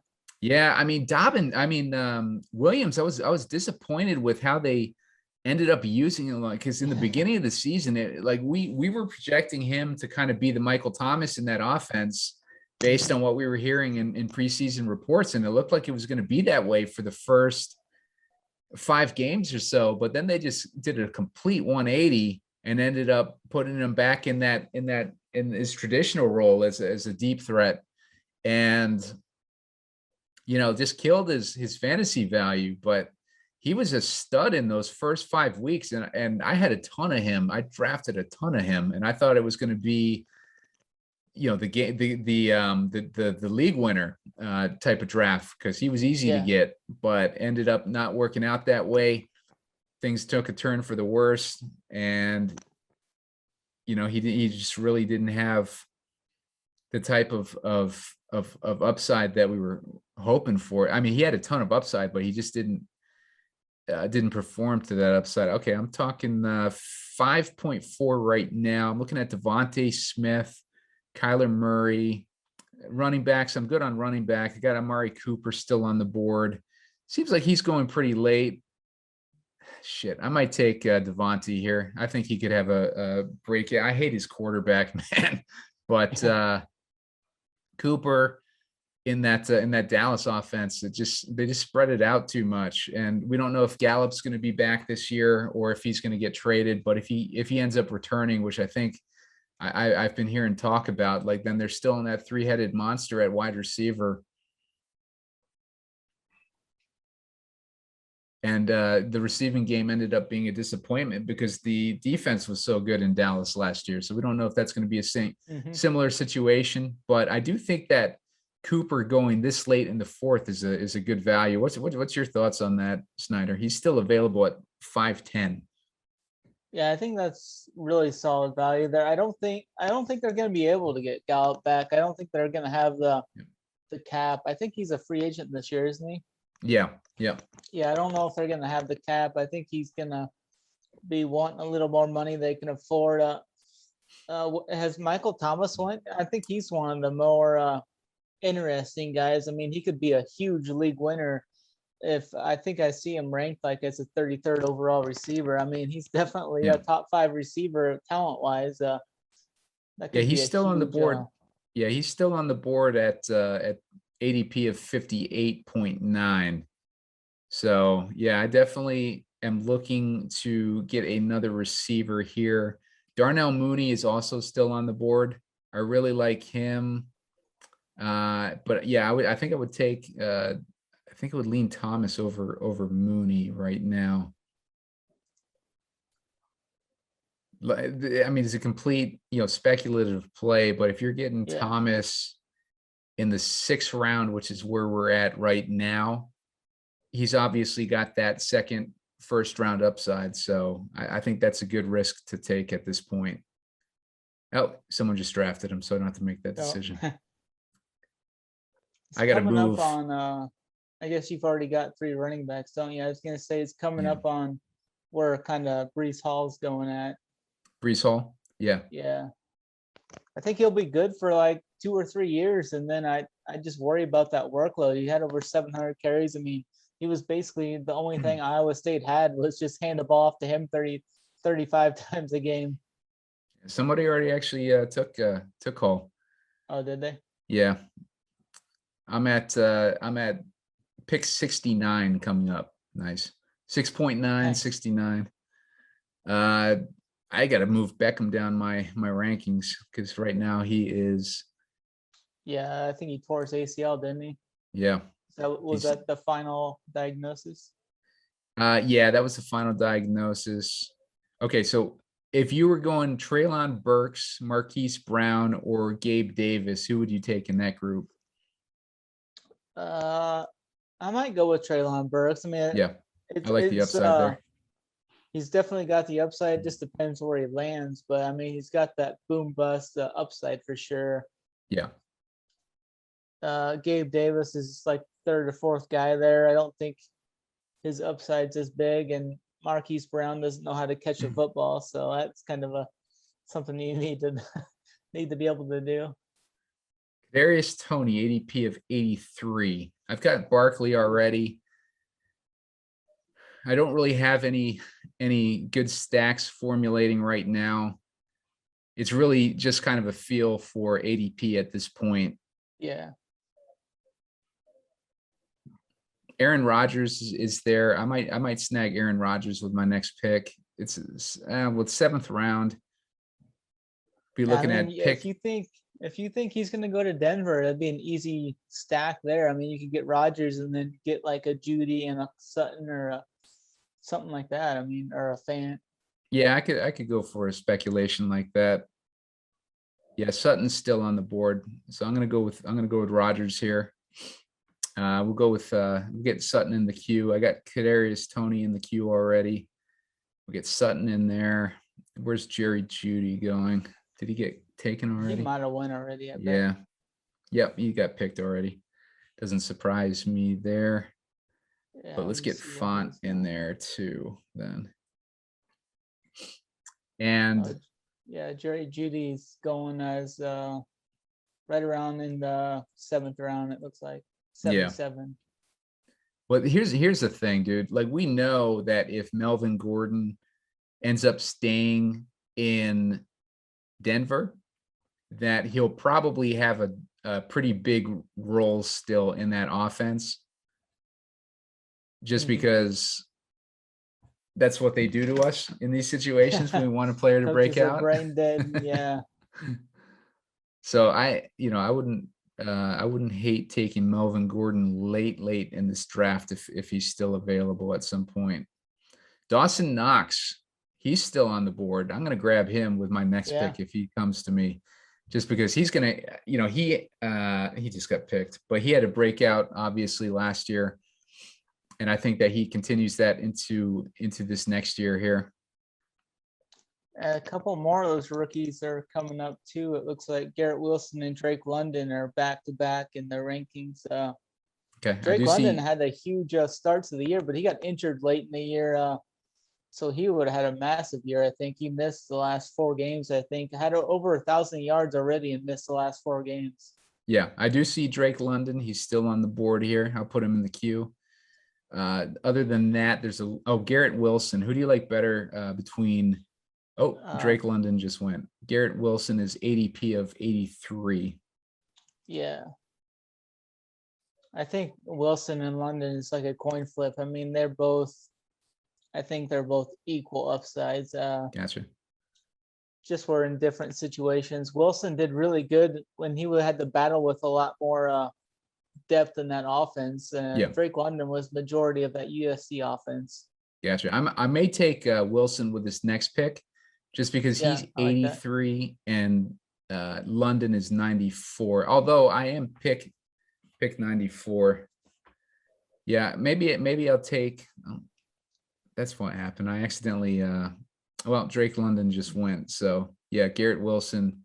I think. Actually, Kadarius Toney. I'm going to grab Toney. Yeah, I think Toney's. Right there too. Yeah. Just based on his performance last year, I saw a lot of flashes with him. Yeah. All right, so one more pick until me. Then I'll snag Toney, and I'll try to grab Font on that next turn. All right, so I'm grabbing Toney. Right now, I have Rodgers as my quarterback. I got Harris, Barkley, and Dobbins as my running backs. I got T. Higgins, Devontae Smith, Treylon Burks, and Kadarius Toney as my wide receivers. Not overly excited about Devontae Smith. I just don't like Jalen Hurts as a passer. He just sucked last year. Yeah, I don't think he's any good. Yeah, he's brutal. We got Schultz. Dalton Schultz is still on the board as a. I like Robinson going in pick 90 91.2. That seems like a value to me, considering where he could end up. I got Isaiah Spiller. He's a rookie that I've been hearing buzz on. What are your thoughts on Spiller? Isaiah Spiller, yeah, he was kind of in a timeshare there at Texas A&M. The rookies that you're talking about? Yeah. Yeah, he was kind of in a timeshare. Aeneas Smith was kind of like a running back / receiver that mixed into. They had another guy too that mixed in, but Spiller showed some upside. I think he's a good NFL running back. I think he was the most NFL ready out of that Texas A&M backfield. And what's his name from Michigan State still there? I just lost his name. Kenneth Walker. Or did he already go? What is he? Is he a running back? Yeah, he was a running back, rookie running back. Yeah, he's gone. He's gone. Yeah. His ADP is 93, and right now we're on pick 105. Oh yeah. I'm looking at tight ends now. Oh, you know what? Gesicki is still available. I like him. Freiermuth, maybe Gesicki. Yeah, Fant, yeah. Freiermuth. Somebody took. Oh no, Fant's still there. Man, this is gonna be a tough one because I like Fryer. Well, you know what? Like, we don't know who the quarterback's going to be for Freiermuth. Yeah, Gesicki. We also don't know with Fant. Fant. I think Fant would be the safest. Yeah. Them. I already got Sutton in that last round. I was going to go Fant there, but I just realized that Sutton was still available, so I took him. Oh yeah. But Gesicki, though, I think Miami's going to make an investment in him, and if they don't, then he's going to go to another team, obviously. But man, I think Gesicki's got a good amount of upside. I wouldn't mind taking Gesicki here and then just taking Albert O later on as a backup. And then hearing about 10 to 15 picks that Jamison Williams, who is injured, but he's that other receiver out of Alabama, suffered at ACL late in the year. I would kind of worry about him making it back for the start of the year. Let's see. We're coming up on pick 116, which is right in front of me. So I still got Gesicki and Fant on the board. If this other dude takes one of those, that'll make the decision easier. But I'm going to go with Gesicki. I think I'm leaning. I think he just has more proven upside. Yeah. All right. So it'll be interesting too with that Cardinals secondary. I see Rondell Moore is kind of coming up too with whether Kyler Murray's going to be there or not. Yeah, I am definitely a little concerned about Rondale in that offense just because Kingsbury is proven to not know how to use those types of weapons. Yeah, he's another one of those fake sharps. Yeah, dude. Like, and we like Andy Isabella was one that I thought for sure would be able to break out in a quote unquote air raid offense, and they just never got him going. And I'm afraid that Rondale might go in that same direction under that coaching. Do you have any concerns there? Like, what are your kind of thoughts? Yeah, I mean, I just don't like Kingsbury either. I think I'm with Kyler Murray in this situation where I think Cliff's a fake sharp. I mean, he starts out every year good for the first month, 2 months. I mean, they'll have a good first 13 or so games, and then they just start getting out coached and getting beat down when the games really matter towards the end of the year. Yeah. So I just took Trevor Lawrence just because I think he's going to have a breakout season this year. I'll probably try to see if any of his receivers. Where's LaVisca going right now? Yeah, he's still available. I'm going to take Chenault as my next my next pick in the 12th round, if I can. He's ADP is 139, and we're currently on 128. And there's about 13 picks before my next turn. So hopefully I'll be able to build a mini Jaguar stack here. But I do like taking these Jags late, especially a guy like Trevor Lawrence, who I took in the 11th round. Normally, if you take Aaron Rodgers, you probably want to hold out until what, like the 15th round before you take your backup quarterback. But like with 20 rounds now in this contest, I think you can safely draft 3 quarterbacks. And one lesson I learned the hard way last year, like my biggest backup was Ryan Fitzpatrick. And I drafted a lot of 2 quarterback teams, and Fitzpatrick got hurt on the first drive pretty much of that first game of the season. I just got screwed for the rest of the season. Like my starting quarterbacks, I had a lot of Lamar Jackson exposure, a lot of Kyler Murray exposure, a lot of guys, Jalen Hurts exposure.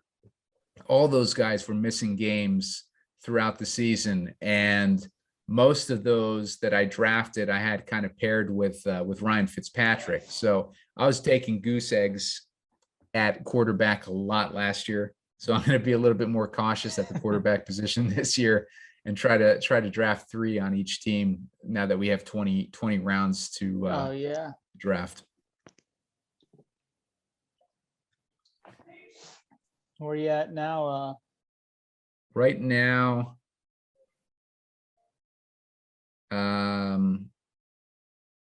just looking up Jacksonville players that we still have available here.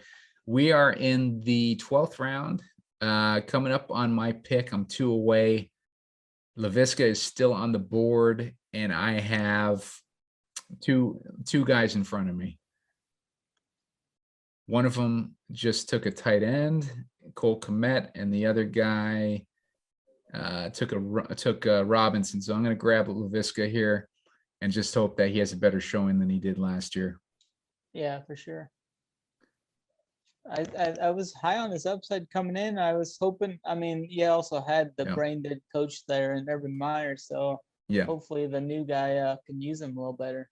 Definitely got burned with the Urban Meyer situation. I see CJ Uzoma still on the board here. I might scoop him up with my next pick and get my backup tight end there. I've got T. Higgins already, so that'll give me decent exposure to that Bengals passing game. I'm surprised that Uzoma is going at 157 for his ADP. I love Uzoma. There was talk. I don't know if you saw the talk, Snyder, about Gronk suggesting that he would love to play in Cincinnati, which would not be good for Uzoma, but that'd be funny. Yeah, Gronk does like to block, though, doesn't he? Like, so who knows? Maybe that would give Uzoma more passing work if they were on the team together. That'd be an explosive offense if they could have Gronk there too. Even if Gronk only plays half the games or like is only in on like half the snaps or something. I mean, it would be a huge upside for them going forward into the playoffs and such. Yeah, definitely. I'm gonna put Albert O in my queue now, just to get him in there. I'm not gonna draft him. I see another rookie coming up. David Bell. He's a rookie out of Purdue. He was just a game-breaking stud. He was huge for us in college fantasy DFS. Had some huge games for us last year. He is right on the top of my queue right now. Oh, nice. So I will, or not my queue, but my my draft board. Actually, he just got taken, so he is off the board. Yeah, I think it was that Ohio State Purdue game where we all stacked that game up as many ways as we could, and we all did really well in that contest. Or that slate. One play that I don't hate is Nico Collins, just based on he had a couple decent games last year. There's going to be nowhere else to go with the ball, like with Cooks supposedly, or I would guess that Cooks is not going to be there next year, so I wouldn't be surprised if he's gone. So I could grab him in my queue right now. I got Albert O. I've got my 2 tight ends. I got 2 quarterbacks. I got 3 running backs, but it's Najee Harris, Barkley, and Dobbins. So I should probably start looking at some value running backs. What do you think of Rashad White? Do you know anything about him? Rashad White, that rookie running back. Yeah, he was from Arizona State. He's kind of was more so passing down back there. I believe had a lot of receptions out of the backfield. Depends if he's in the right situation. I mean, he's got a lot of upside. I'm seeing Myles Gaskin still available. He's an ADP of 178. We're coming up on my pick is 165. So I might put him in my queue to draft in the 15th round. We're in the 14th round currently. See if he can make it back to me. KJ Osborne is still around. Robbie Anderson, John Mechie. Yeah, it's one of those Alabama receivers. He got injured towards ACL in the SEC title game, but he was just an absolute stud the whole year. Him and Jamison Williams, both with Bryce Young there at Alabama. Where do you think he goes as far as what round? It looks like I would put him like 15th to 16th round. It looks like he's kind of going early on. Oh, I mean, like as far as the real draft. Oh, the real draft. I think I'll take Gaskin now to buy myself a little more time. He could go as early as the first round. I think depends on who's there. I think he's definitely a top two round guy. Okay. Cool. So I have Osborne, I have Anderson, and I have Mechie. I'll go Mechie at the top of my queue and try to sneak in some wide receiver value here. There's some good value. Like Anderson, don't know what the situation is going to be like as far as quarterback in Carolina this year. Any takes on him? Yeah, I think we kind of lost quite a bit trying to play him early in the year, at least. I know a couple guys did, but he's definitely got that home run upside. I think he'd be good for like the best ball, because he could have 2 or 3 weeks where he spikes, but kind of a low floor though. Looks like Donovan Peoples-Jones is coming up on him too. I don't know if he's still on the board. Yeah, he's still there. He's got some upside. Who just got taken? Isaiah McKenzie. Someone just took Nico Collins, so he's not an option for me. A free agent this year too. It'll be interesting to see where he goes. Who's that? McKenzie. I think he's a free agent this year. Yeah.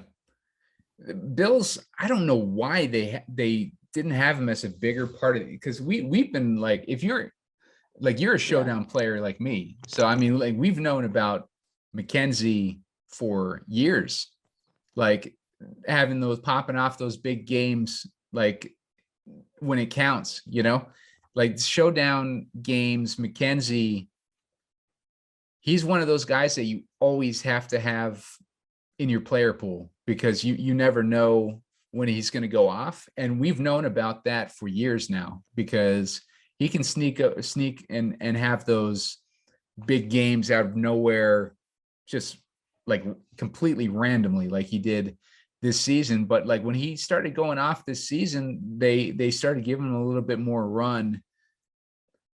I'm surprised that they don't have him just as a more heavily featured guy in that offense. I think it's probably probably due to Beasley. You know, maybe Beasley with more of a veteran presence in that offense just has dibs as far as, you know, he's front of the line type of thing. But I don't know what Beasley's free agency status is, if he's going to be a free agent or if he's got like a few more years on his contract or whatever. But it's foolish not to keep McKenzie on that team and give him a bigger role. I think, you know, he just, like, every time he's been called on to step up, like, the guy delivers. So what do you think, It looks like man? Do you Beasley's still under contract.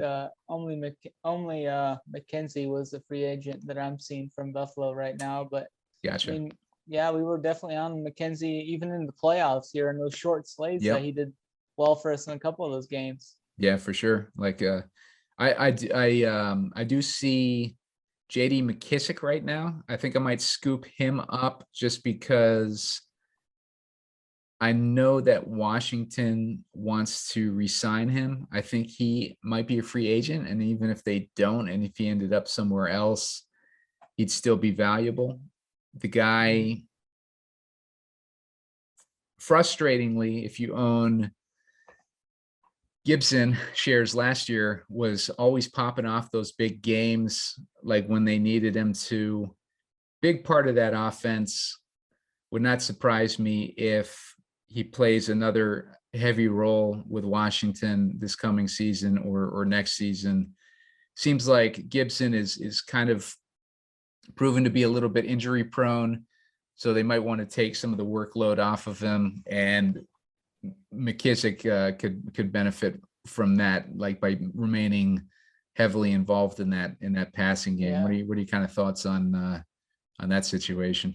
Yeah, I always like him for his upside out of the backfield, and he's got some big catch and run upside. Has Raheem Mostert been? Is he still on the board? He's kind of someone I was just looking at. He's going to be a free agent this year. It'd be interesting to see where he lands at. Yeah, I think he is. I'm gonna go with you know what? I'm gonna go with freaking Braxton Barrios here. I'm surprised he hasn't been taken yet. Braxton Barrios is going ADP of 187. I just got him at pick 196. That dude, Wilson loves Braxton Barrios. I know he's a free agent this year. They would be pretty dumb to let him go, because he's basically Wilson's comfort blanket. When we were analyzing the preseason, Braxton Barrios was showing a lot of flashes in the preseason. He was the go-to guy for Wilson, and it took him a while to get going during the season, but they finally started using him more. Wilson was hurt for a good part of that season, so Barrios didn't really get his opportunity to show the chemistry with Wilson until the end of the season. And then when he did, like, he was going off. So I think Barrios is going to have he's a breakout player that I would put on my list for next season. Is Swandell Robinson has he been taken yet? He's a kind of an upside breakout guy from Kentucky. He set the reception record for Kentucky last year. He's got that big upside game-breaking speed as well and agility. Yeah, looks like Wan'Dale is off the board. We are in round 17 right now, rounding the 18 turn. It's actually going by pretty quick, like just kind of talking through these picks and getting an idea of what this ADP is looking like. Yeah, Rondale is off the board. Trey Sermon is still on this board. And if he's the only real backup that they have in San Francisco this year, he could be interesting. Yeah, because Elijah Mitchell, Elijah Mitchell was showing signs of delicacy or whatever you want to call it. But Sermon could be interesting depending on how late it could be like reverse Eli Mitchell, like where you were getting Eli Mitchell in the 18th round last year. You can get Trey Sermon in the 18th round this year. Another guy down there later, I think he's probably already went by now, but Darrell Henderson for the Rams. Looks like Yep. Michelle's going to be a free agent this year, and Henderson looked to be better, at least in the Super Bowl for sure. Yeah, They he wanted looked to get good. him the ball Yep. more than Akers. What do you think of? Oh, Dante Foreman is still on the freaking board. I'm going to grab him next. I don't see Henderson. I think I was looking at him earlier, so I think he got picked up. Sony Michel is still on the board. Dante Foreman. I love Dante Foreman, man. He was going to be a stud in Houston until he tore his Achilles there. he was projecting to be a stud there. And when he tore his Achilles, he just kind of disappeared. He went from team to team until he finally got dropped. Tennessee picked him up as a free agent when Derrick Henry went down, and he proved to be a stud for Tennessee. I think they keep him around in Tennessee. I think that he's going to probably try to manage Henry's workload a little bit more now that he's getting a little bit older and he's getting, like coming off of a major injury. So I would not be surprised if we start to see them giving a little bit more work to a guy like Deontay Foreman. What do you think of Foreman? Yeah, I think he looked really good this year when he was needed and when they put him in there in certain situations. Definitely high on him as a backup or an insurance policy. They're a handcuff type guy. Another guy I'm just looking at down here in this range is Donald Parham, the tight end for the Chargers. He kind of got injured there at the end of the year. Yep. Didn't come back in. I mean, I thought he was better. I thought he was the best tight end on that team, but he didn't get the work. Maybe he did because what's his name? That was their who was their starting tight end? He was at the Saints, I think, before Cook. that. Yeah, Cook. Yep, Jared Cook. Hey, real quick, what do you think of Kenny Pickett? It's my turn to draft right now. I want to get a third quarterback. I got Pickett, I got Matt Corral, I got Davis Mills, and Taysom Hill. 5 seconds. Pickett's got some rushing upside, so I'd probably go him. Sold. Matt Corral's kind of the pro style quarterback, but I'm not really sure on his. I mean, at one point he was the number one quarterback coming in, but he didn't play as well this year as in college as he was expected to. Gotcha. So my last Lane pick. Kiffin guy. I'm gonna go. Conklin is available. Jonnu Smith. Man, there's some good tight ends left in this. What's his name there? Parham. Parham was not. No, somebody picked him up already. Jarwin is another interesting guy because Schultz is a free agent this year, and he could end up on a different team, especially with that salary restrictions. The money, yeah. Yeah. Jarwin might be the way to go. Like if you can get a starting Dallas tight end in the 20th round of this draft, and he's your third. He's gonna really move up the draft boards if he does get that starting role as we get into next year. I mean, he'll be way above that. Yeah, I'm gonna scoop him up. Hooper is also available. I think Hooper's a free agent too. And Jonnu. Like there's a lot of good options here at tight end, but I just kind of I think the clearest path right now is probably Jarwin, because I don't think that they're going to be able to re-sign Dalton Schultz. Yeah, I agree. Wiedermeyer, I've heard a lot of him as a rookie tight end. What do you think of Wiedermeyer? He's all right. He's decent. I think he was out of Texas A&M as well. Had some pretty good games throughout for college DFS. Played him some there. I think he's fine. Another interesting name down here is Harrison Bryant. If Njoku ends up going to another team and Hunter or Hooper ends up leaving as well, then Harrison Bryant is going to have a really good role, and he's proven that he can catch the ball in this offense. Yeah, for sure. Albert O, Tyler Conklin. This is stacked for freaking tight ends in the 20th round, man. That's a tough. There's some tough decisions to make here. If you don't get a stud, just wait. Yeah.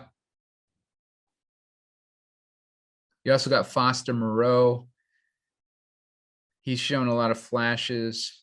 Mm-hmm. Hunter Long, if they end up trading Gesicki, Hunter Long was getting a lot of buzz. I think, what was it, last year or the year before? Wasn't he the Tampa Bay tight end or something? And they were just so stacked at tight end that that they had to get rid of him. I think his the knock on him was his blocking. But for us, we don't want our tight ends blocking. We want them catching balls. All right, coming up on me in one pick, Quez Watkins just went off the board. I'm going to scoop up Blake Jarwin here. I probably went too heavy on running back because I got 6 running backs right now. Even though I started off with 3 at the top of this draft, I wasn't really paying attention to structure while I was drafting this team. So normally I probably would have gone with 5 running backs on a team like this. Foreman was probably something I didn't need to do, and honestly, probably McKissick too. But my quarterback situation is Aaron Rodgers, Trevor Lawrence, and Kenny Pickett. For running back, I got Najee Harris, Saquon Barkley, J.K. Dobbins, Myles Gaskin, J.D. McKissick, and Deontay Foreman. So, yeah, definitely make sure you're paying attention to your structure there and not getting distracted when you're doing these drafts. Because my wide receivers, I got Higgins, I got Devontae Smith, I got Treylon Burks, Kadarius Toney, Cortland Sutton, Laviska Shenault, John Mechie, and Braxton Barrios. And then for tight end, I got Gesicki, I got Uzoma, and I got Jarwin. So pretty happy with that draft for the most part, although I do think that I would have done it differently as far as drafting more receivers and less running backs. I have a projection of a little bit over 3,000, which puts me at 4 or 5 guys ahead of me. So not horrible with the projections. I have no clue at this point if my team is good or not, because we're way too early in this process. But we'll see how things pan out. But yeah, in the meantime, it was fun drafting with you, Snyder. Good to do a show with you as always. Good getting your input on these rookies, especially. Snyder is really good at analyzing these guys coming out of college. He picked Jamar Chase to have a better season than Justin Jefferson in his rookie season this year, and he nailed that pick. And we were drafting the crap out of Jamar Chase in the 4th round all offseason last year. I had like 40% ownership that all just got wiped out by all these freaking injuries on these quarterbacks and everything. But he carried Snyder pretty far into the best ball season last year. So good stuff there. Reminder, use the promo code RUNPURE when you're signing up for your Underdog account. If you're a new sign up, that'll get you $100 match on your first deposit. So make sure to take advantage of that. As always, check out our premium content over at Run Pure Sports, and hit that like button on the way out, and hit the red subscribe button in the bottom corner of your screen. And we will see you next time. Hey guys, what's up, and welcome to Run Pure Sports. If you are watching this video, then you clearly have an interest in winning daily fantasy sports contests, and let me tell you, you have come to the right place. Run Pure Sports is a collection of some of the top names in daily fantasy sports. Our guys crush DraftKings, FanDuel, and just about every DFS platform on a regular basis, and they have joined forces to help you build winning DFS lineups. Our team consists of some of the most recognizable names in the industry, including top-ranked tournament player BigT, who cleared over $2 million in winnings last year alone. Hoop 2410 is known as one of the most successful cash game players in the history of daily fantasy sports. Hoop has played at a high level since the inception of DFS, and together with fellow cash game expert Mangone, they provide you with the tools necessary to top the leaderboards. JSURab is one of the hottest tournament players in the industry, consistently winning top prizes in the biggest contests. And finally, AP, a winning tournament player and the founder of your DFS Playbook, the company that became Run Pure Sports. Aside from our company founders, our team consists of some of the best GPP and cash game players in the industry. We've assembled a mix of up-and-coming players as well as some of the biggest names in DFS who contribute on a daily basis to provide you with the best research and advice in the industry. Whether it's through our written content, tools, Discord, or live daily videos, our team gets you the information and picks to gain an edge on the competition. Our members regularly top the leaderboard with us, so here's a little more information about what we offer. At Run Pure Sports, we're not going to charge you for each individual sport. We offer you access to our premium content for all sports at one weekly, monthly, or annual low price. Let's take a look at what we offer our premium members to help them dominate the competition. Our members dominate the DraftKings, FanDuel, and Yahoo leaderboards, and it's for a good reason. We have assembled the most elite team of pros in the industry to share their plays and processes with subscribers. Before you do anything, make sure you head on over to our YouTube channel and subscribe. Our video content is a great resource for both casual viewers and premium members, so make sure to subscribe and sign up for alerts to know when we are going live. First up is perhaps our most popular tool, our signature core plays. Core plays are our experts' favorite group of players on a given slate who will be featured most prominently in their player pools. And speaking of player pools, imagine having the entire player pools of some of the top GPP players in the industry. That's what you'll get for NFL during the football season, as BigT, AP, and JSURab provide members with all the players they will be using in a given week. While core plays feature condensed player pools, our playbooks break down each slate for all the major sports and let you know the best slate strategy and player suggestions for every game. Find out who our experts believe are the best values and leverage players for each slate by using our playbooks. Our cash charts or cash player pools are available for all major sports. Cash player pools summarize who the best cash game players in the industry are targeting for their lineups for all major sports. Hoop, Mangone, and Titletown have their fingers on the pulse of popular lineup constructions on a given slate and provide the players you need to be successful when playing head-to-head, double-ups, and other cash game formats. These picks are also helpful for GPP players looking to fill holes in their own lineups. Hover over your sport of choice on our homepage to find these great cash player pools. AP's heat maps are a great resource available for NBA contests. AP breaks down his favorite plays for each slate using an easy-to-use color-coded chart to illustrate how the best plays stand out at each position. Once again, you can add the NBA heat map by hovering over NBA on our homepage. Our premium shows and articles feature our top experts breaking down popular slates. Join us on our Up to Lock shows for NBA, NFL, and MLB, where we break down any last-minute news and answer members' questions live as we navigate through the upcoming slate.